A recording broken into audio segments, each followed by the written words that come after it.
আমি এখানে কিছু পরিমাণ মতো লবণ দিয়ে নিচ্ছি। সেই লবণগুলোকে আমি এখন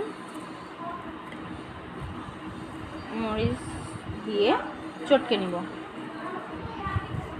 প্রথমে আমি কাঁচা লঙ্কাগুলোকে চটকে নিচ্ছি, তারপর আমি এখানে শুকনো লঙ্কা চটকিয়ে নিব। এই ভর্তার যে কতটা টেস্ট আপনারা যদি করে খান তাহলে আপনারা অবশ্যই বুঝতে পারবেন। আমি সুন্দর করে অবশ্যই মরিচগুলোকে ভালো করে চটকিয়ে নেবেন, না হলে ভর্তাতে অতটা টেস্ট আসবে না। সুন্দর করে আমি কাঁচা মরিচ আর শুকনো লঙ্কা আমি এখানে আরও একটা দিয়ে দিচ্ছি।